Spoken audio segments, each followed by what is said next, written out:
because this is a bubble that is probably the last up wave you're going to see, and it wouldn't shock me if Bitcoin got cut more than in half and did a lot of that fairly quickly. And that would be a financial and psychological ambush to stock market investors. I say financial because if you go back 5-10 years, Bitcoin was not intertwined with major companies. Now suddenly you have a lot of deep investors in that area that are, in effect jeopardize their own company by doing so, but they feel very comfy about it. Well, I suggest they listen to what I just said. You don't want to get back below 110,000. You better start factoring in risk control. This is Kaiser Johnson with Liberty and Finance, and these are the Miles Franklin Weekly Specials for August 11th through August 18th, 2025, while supplies last. First this week, 1 ounce assorted silver rounds are just $1.49 over spot per ounce. Next, 10-ounce silver pamp bars are just $2.99 over spot per ounce. 90% silver assorted US half dollars are just 99 cents over spot per ounce. MS64 gold US St. Gaudens $20 coins are just $180 over melt per coin. 1 ounce gold Rand refinery bars are only $65 over spot per ounce. And finally, 1 10th-ounce platinum UK Britannia are just $34 over melt per coin. To order our specials or any of the many other options we have available, call us at 1-888-81-LIBERTY. That's 1-888-815-4237. We're available after hours and on weekends, and we look forward to speaking with you. Hey everyone, this is Elijah K. Johnson with Liberty and Finance. And back with us today is our good friend Michael Oliver from Momentum Structural Analysis, olivermsa.com. Michael, thank you so much for joining us today. Good to be back, Elijah. Well, it's great to have you today. We're seeing silver really have a lot of strength here, still staying above $38 as we speak. Now, last time we had you on, and just recently in one of your reports, you're still holding to your call of about $60 to $70 silver by the end of the year. So I wanted to get an update on that. Your take on the recent price action in silver. Yeah, it's congestive for the last 4 weeks, let's say.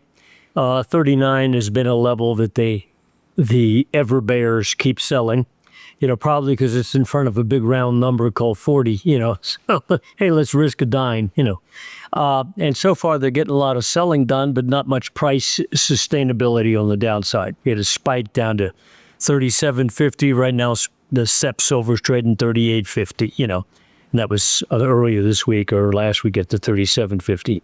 So there's no real sell-off in silver, just a pause, okay?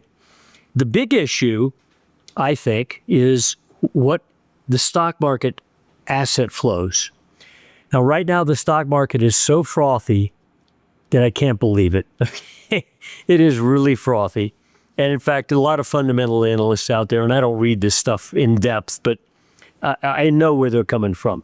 Leadership is gone. In other words, you're down to very narrow leadership within the market that has driven it to a marginal new high. I say marginal, I mean, we're like 4 or 5% above the highs we saw late in 2024, early 2025. Most of the extreme, the buying was in the just getting back there. Okay. Now, if you look at gold, a lot of people assume that if the stock market goes down and you guys are right, it's going to be a bear market, then gold's going to go down too, right? Well, historically, that's not true. There's so many examples. In fact, I'm going to put together a report today on that issue, going back in time. But if you go back and look at from February, I think it was, I wrote that February 19th, which is when I think the S&P made its top tick early this year, to April 21st, close to close now, daily close, dropped 16%. Yes, it was more than that intraday highs to intraday lows, but still, it was mid-February to April 21st. Drop hard. What did gold do during that time? Straight up. Okay? It peaked, in fact, on April 21st. There was a peak. Okay?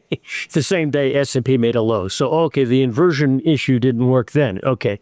Since then, the stock market has recovered. Therefore, well, if gold should, go down maybe, if you believe that gold is opposite the S&P, which we do. Instead, it held steady.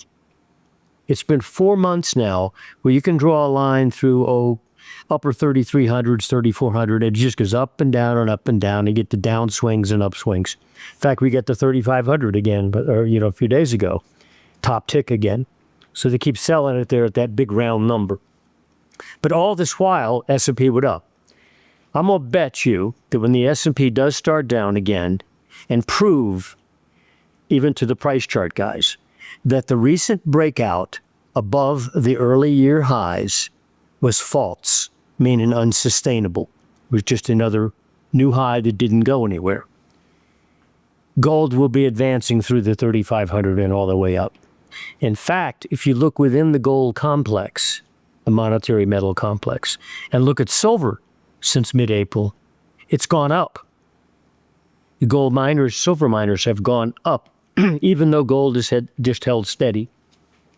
So this fits with another scenario we have, and that is the asset flows in that area now favor the miners in silver. And therefore, we do think silver will see that zone this year, 60 to 70. That seems to be often what we'll see is when gold makes a big run, if both metals are running, typically silver outperforms. Now, obviously, we saw for a lot of gold's run in the last maybe couple of years here, silver seemed to lag, but really, I mean, if you look on a percentage basis, it's been pretty close, or even silver possibly outperforming here. Actually, from an investment point of view, if you go back, 4, 5, 6 years, you'll find that silver's gained just about as much as gold. It's been more irregular and more. And there was a period there from those mid-2020 price surge where, gold got up over 2,000 and silver got up to 30 area. That gold went sideways during that next several years, 2021, 22, 23, and into early 24. And silver and the gold and silver miners had a staircasing pullback, overlapping, go down, go up, but net on balance, a pullback. So they underperformed. Technically speaking, when we assess that spread relationship between silver and gold and the miners and gold, they've broken out. In other words, they've said to us, that relative underperformance trend is over. They're now outperforming again. And sure enough, look what's happened, over the last couple of months, especially since April. Silver's gone up from, a high in, you go back a year ago, in May 24, we had a surge high at 32.70. And then since gold's gone sideways since April, silver's gained, about 10, 15%. And the gold miners have really asserted themselves in a way that surprises most people. Because usually it used to be, if gold has a down day, the miners get beat up pretty good. Now gold could have a down day and they're up. It's surprising to most, not to us. I think that's an indication, especially in the mining sector, that there is money beginning to flow out of the stock market that is it is doubtful money, meaning they doubt the sustainability of what they're seeing on the tape. And therefore, they're moving into other assets. And they finally realize that actually the gold miners, they're at a better level now than they've been for 10 years versus the S&P. They've been, in other words, 10 years ago, they're beating the S&P. If you just bought and hold the gold miners. Nobody knows that. They don't mention that on Fox Business or CNBC about how gold, silver, and the miners are outperforming the S&P 500. And not just for this last year or, several months, but for a protracted period of time. I think that'll continue, and especially when the stock market wobbles back. Now, we come up with numbers every week that if you crack them, you're likely to start back down. I think what's going to upset the public most, and some analysts, is if you do get back below the highs we saw early in the year and indicate, oops, that breakout isn't sustaining. Remember, like the old Cape Canaveral rocket liftoffs, they go up about 200 yards and then they implode back to the launch site. We have also, there was a book written in the 1950s by Edwards and McGee. Edwards and M-A-G-E. Edwards and McGee. You can buy it on Amazon. Called Technical Analysis of Stocks. And it is like a 400-page textbook with fine print of chart patterns in price that they developed, explained, defined, and so forth, of topping action and bottoming action that you can apply to stock market investing. But again, we're talking, 1958. Okay, I bought it when I was at E.F. Hutton in 75 at a financial bookstore down near Wall Street. It was sitting in the window there, so I bought it. I still have it. But there's a price pattern in there that very few people ever mention. A lot of people like to define bullish patterns, but there's a price chart pattern that they define called the broadening top. And if you'll put your S&P 500 monthly chart or weekly, go back to 2024, and the same with Nasdaq 100, and put it up on the screen, just price now, you'll see that we made a high in like mid-2024, had a sharp drop into August. It came back in late 2024, early 2025, made a marginal new high above that prior high, and then had to drop into April, a lower low than it occurred in August. So a high, a low, a higher high, a lower low, and now you've kind of made another higher high. So you get 3 higher highs, 2 lower lows. So it's a widening pattern, not a triangle that narrows, but one that widens. And what it's indicative of is a market that's lost its sense of direction. In other words, it's real exuberant one way, and then suddenly it's implosive, and then it's exuberant again. But it's flip-flopping around. It's dying. Okay. If we fall back below the price highs we saw early this year, which is like, 2,200 area in the S&P and so forth and so on, you can look at your charts. Then the price guys are going to start to say, well, golly gee, that's, and somebody's going to mention that classic chart pattern to them, the broadening top. And I think that's what we're building in the stock market. And it's a very dangerous pattern because when it's over, it's over. And momentum argues to us by price making new high. Momentum is clearly not. Momentum is, in fact, broken trend. Don't trust the new highs. Okay, if that's the case, then money is going to really start to flow out of the stock market at some point, and I think soon, probably. And where's it going to go? Well, if you do all the performance graphs you want to of this asset category and that, you'll see T-bonds haven't been doing well. They're usually an alternative to the stock market. Not much is doing well, except gold persistently has been doing well. And more money will flow. Look at a chart of Newmont, for example. Pardon me for getting long-winded here. Newmont has both outperformed vastly and underperformed vastly gold price over the years and the mining sector. It's the big blue chip. It's the one that if you're a major asset manager and you're going to buy into the gold stock arena, you're probably going to include Newmont. Why? Because it's the big blue chip. You're not going to go out and buy juniors or something. It has exploded this year. It's up like 85%. What's the S&P up? 10, 15 from the year with the close of last year. So there's no comparison. Money is flowing into that for some reason. And a lot of that explosion in Newmont has occurred while gold's been going sideways. So think about that. Somebody's buying the gold miners. Why? It's not because they're all frothy about gold over the last 4 months. It's because they're moving money somewhere to somewhere. I think as you break the stock market, that money flow will become massive. And we've been hearing about a lot of insiders already getting out of the stock market, or at least partially getting out of the stock market. And it seems like, as you mentioned, somebody's buying the gold miners right now. So how much of this movement do you think has already happened if we look at, what the insiders are doing? Just begun. It's just begun.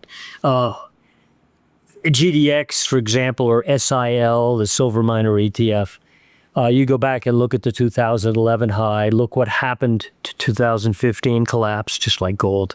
Then they built this big, huge, I'm just talking price now. Momentum has already been ahead of this game. Price has built this massive, wide base. For instance, SIL, the silver miner ETF, it's like 10 years wide. Of up, down in the same range. We've blown through the top of that. We just broke out over the top of that range. And even just the dimension of the price base, forget our momentum work, which has said this all along, the dimension of the price base added to itself, in other words, a swing move, says you're going to go to the old highs again quickly. Whereas GDX is going well up into the 60, 70 zone. It's now the mid-50s. Upper 50s, excuse me, and SIL is going to explode as well. So, the miners are really technically set both momentum and now with price action to launch. And it's fresh when you look at the price charts of the miners, looking at the big picture again, that basing pattern. It's only just in the last month or two that they've broken through the top of the base. So people that argue, oh, they got to correct, heck, they just broke out of your price base. They've hardly reached any dimensionality that argues overdone, So I think the flow into the miners has only really just begun.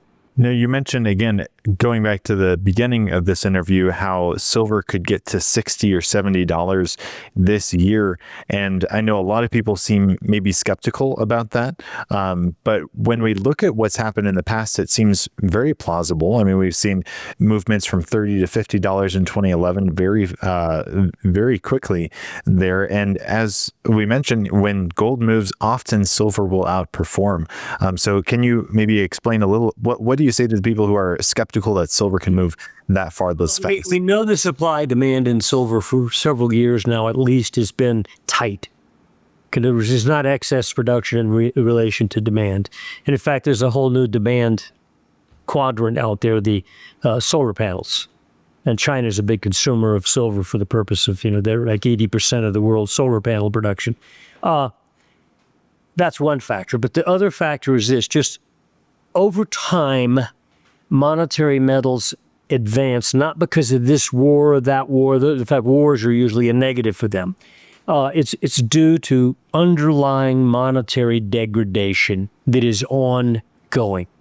So if you look at an M2 chart, money supply chart on the Federal Reserve site in St. Louis, you see this upward curving ballistic chart of the growth of money. And if you go in and pick beginning in 1960 and then get the number for 1970 and do the math, 70 to 80, 80 to 90, you'll see the annual growth is, like 80, 90%. Every decade, 80 to 90%, meaning good percent every year. We're increasing that now. In fact, that chart is starting to go parabolic a bit.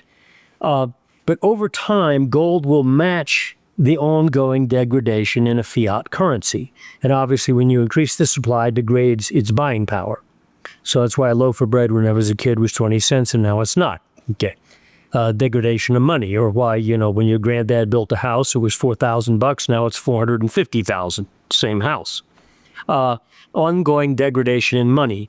And gold, if you plot over history, will keep up with that degradation in the fiat currencies. Silver is a traveling partner with gold. Yes, it underperforms, and then it suddenly, as you pointed out, like in 1998 to 2000, went ballistic on the upside. 1979 to 80 went ballistic on the upside. And then again from that about 2010 to 11, it went ballistic very quickly. In other words, what it took several years to do, it suddenly did in 4 or 5 months. But if you go back and assess where silver might be now, given the ongoing degradation decade by decade in the money supply, why should silver be lower than it was in 1980 or 2011? What doesn't make any sense? Gold is well above those levels. In fact, even copper is above its 2011 highs. Copper, okay. Why shouldn't silver be? I think it's just a grand mistake. Markets make mistakes. They remain underpriced for too long because of sentiment, etc. And then when they say, oops, I made a mistake, you get ballistic moves. And I think that's what we're seeing. We see it technically happening. And when I say 60 to 70, all I mean is we're going to just blow out those silly old highs, because they really are silly. Because given the monetary degradation since 2011 or 1980, silver would probably be $200 to match the real buying power of silver at those peaks. And ultimately, that's probably where it's going. I'm just talking about this surge. And I think that because of folks are so silly focused on 50 and 50, that a lot of people are going to think that's technically important to take it out. And they're finally going to wake up when silver does blow through that silly price level. And then you're going to have the public say, well, golly, all-time new highs in silver. Why wasn't I there? In fact, in real dollar terms, it's still undervalued taking out those highs. But I think that you're going to gush through that, run all the stops, so to speak, suck in new money that hasn't been in at the appropriate places, and won't level off and pause until you get up to about 60 or 70. We've got a few technical reasons for that. But that's not the top. I'm just talking about this surge, meaning between now and year end. We're arguing this particular wake-up phase in silver, where it finally does what copper's already done, take out the 2011 high, what gold has amply done, taking out its prior major peaks. Silver's going to rush those old highs. It's been a major technical and fundamental mistake for it not to have already done so, along with copper, for example, and gold. And on a monetary basis, in real dollar terms, if you undegrade the price of silver and put it in line with where the degraded dollar really is now versus where it was in 1980 or 2011 peak in silver probably be $200 an ounce just to match those highs in real spendable dollar terms. In other words, to compensate for the monetary degradation. But we're just talking technically about this particular surge because we think those two highs, we call them idiot highs. Frankly, because they are stupid, because they're so many decades ago that they're next to meaningless in real value terms. But everybody is aware of the two peaks at 50. And so when every investor out there is aware of it, that's the point where they'll finally wake up and get a smack in the face and say, gee, why wasn't I already there? And that's when they'll get interested, and you'll no doubt get some gushing buying on the other side of 50. You're not going up to 50 and stop again, okay? You'll blow it out. And when you do, you're going to get a gush of buying, and it'll probably at least take you another $20 or so. And again, there's minor technical reasons for that. It's not a long-term top. We think silver ultimately may go to like $200 an ounce over the following year. There are other factors in play here that will facilitate or stimulate that further move in gold and silver. And that is the breakdown in the stock market, which always then is followed by massive breakdown in the data points. Employment numbers go bad really, really fast. Factory output, all the numbers that the Fed likes to look at and use as their academic excuse, they'll have. And in which case, and plus we have a president who wants to print. Okay. So, he wants a Fed chair that will do the same. So we know that's going to happen. In fact, it's going to happen before Powell leaves because he'll have enough evidence, and already he's got enough objections from members of the Fed board to have to pay attention. It was 2, now it's 3 and 4 saying, yeah, we need to cut. Okay. So it's going to happen. And that means that the Fed, again, will put their pedal further on the floor, put their foot onto the pedal, and you'll have monetary excess in all kinds of different ways. You'll see it in the M2, you'll see it in Fed on the rate cuts, and also see in their buying, their balance sheet, because there will be emergencies out there. And we're looking at certain areas in the stock market that most people aren't. Most people look at NVIDIA and Microsoft, and I'd pay real close attention to them right now, especially where they close this week out. We've got some numbers that are being, especially on Microsoft, that are being threatened right now. We get a couple days left in the week, but you break them, all of a sudden, one of the 2 remaining leaders of the Mag 7 will start to go down sharply, and that's going to surprise people.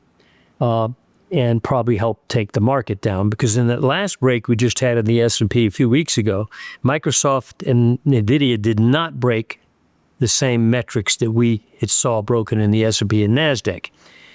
Now, if they're ready to break down, then all of a sudden, your leadership, even in the Mag 7, is no longer 7. You're now down to 2 or 3. That's it.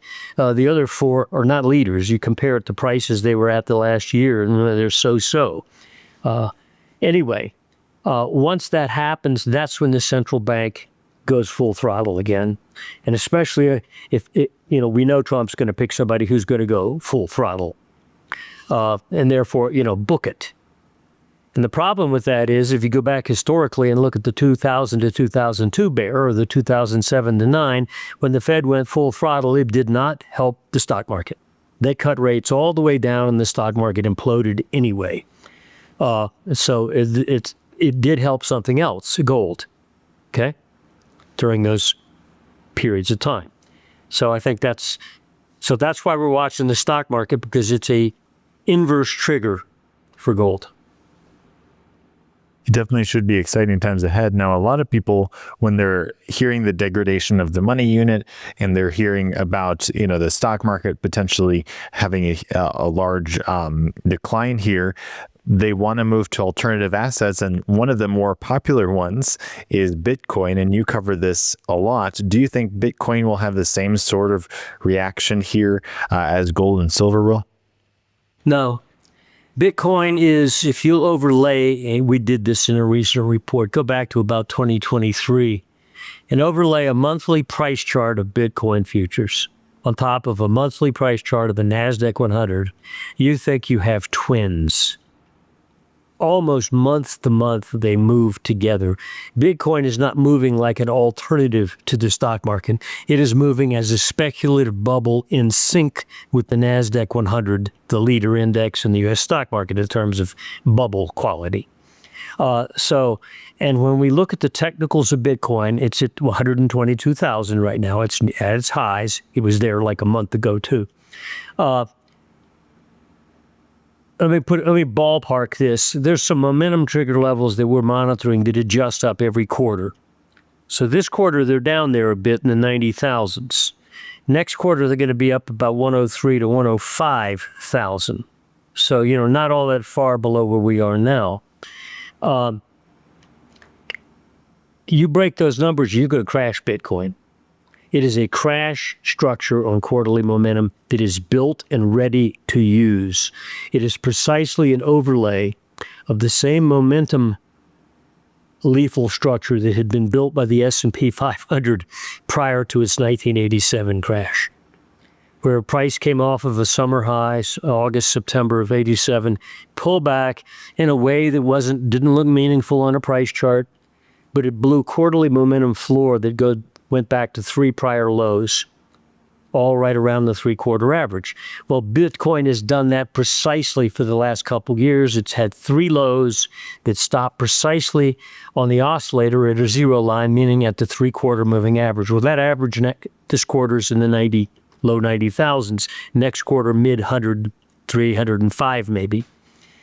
Also, if I were just looking at a price chart of Bitcoin, and operating on the assumption that it is moving with the Nasdaq. Therefore, if the Nasdaq goes down, you can bet Bitcoin's going to turn with it.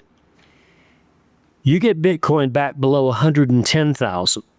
Again, pump up a price chart and you'll see that in this advance since 2022, 2023, we get bullish in 2022, by the way, late.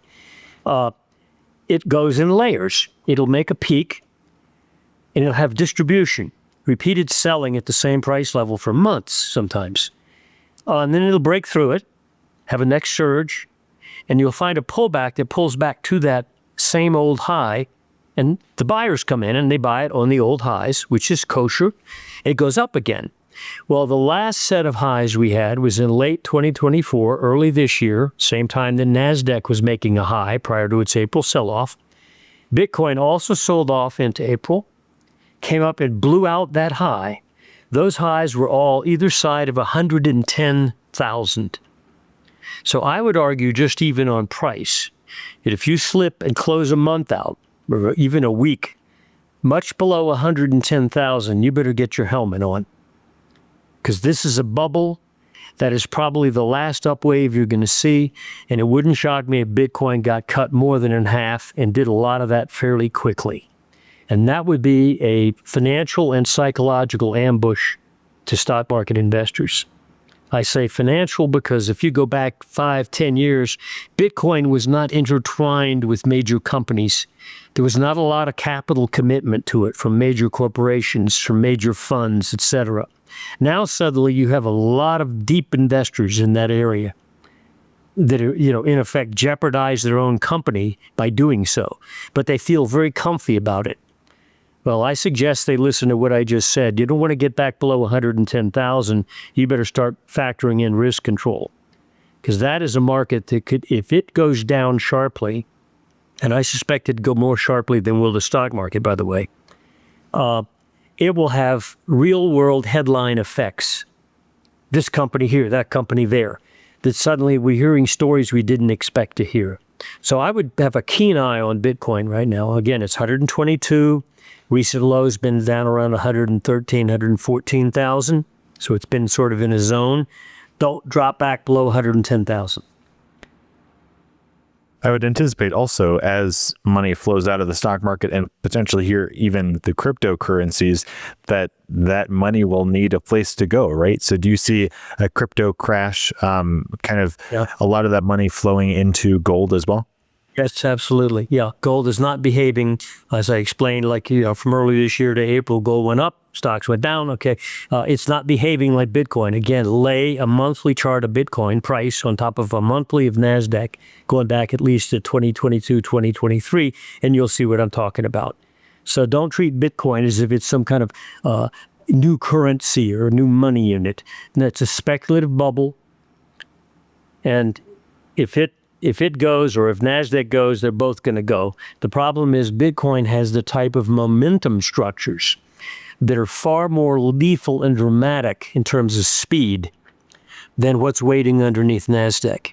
And if our viewers are interested in learning more, they can go to olivermsa.com where you study momentum instead of price. Tell us a bit about that. Well, we look at all four major asset categories because especially this day and age, they are intertwined. They impact one another, either in sync or out of sync, opposite to one another. But it's very important not just to put your eyes on gold and say, what's gold doing, okay, or what's silver doing? Look at these other markets, even if you're not in them, because they will impact gold and silver either positively or negatively. And right now we see the forces shaping up in a way that are positive for gold. For example, I think the dollar index has already entered a bear market, significant one. We got bearish above 104. Right now it's trading around 98. This is back in late March. I think that is going to become a factor. It's not become one yet because the drop has not been that severe yet, but I think it'll get worse. The debt markets are not all providing an alternative to the stock market. Usually the money flow out of the stock market would go to gold and bonds. Now they're not going into bonds. Bonds are dead for 3 years. So that narrows the money flow, again, to the only alternative category, the monetary metals. So that's why we look at the broad spectrum. Fantastic. Well, Michael, thank you once again for your time today. You have a good day and God bless. Thank you, Elijah. This is Kaiser Johnson with Liberty and Finance, and these are the Miles Franklin Weekly Specials for August 11th through August 18th, 2025, while supplies last. First this week, 1 ounce assorted silver rounds are just $1.49 over spot per ounce. Next, 10-ounce silver pamp bars are just $2.99 over spot per ounce. 90% silver assorted US half dollars are just 99 cents over spot per ounce. MS64 gold US St. Gaudens $20 coins are just $180 over melt per coin. 1 ounce gold Rand refinery bars are only $65 over spot per ounce. And finally, 1 10th-ounce platinum UK Britannia are just $34 over melt per coin. To order our specials or any of the many other options we have available, call us at 1-888-81-LIBERTY. That's 1-888-815-4237. We're available after hours and on weekends, and we look forward to speaking with you.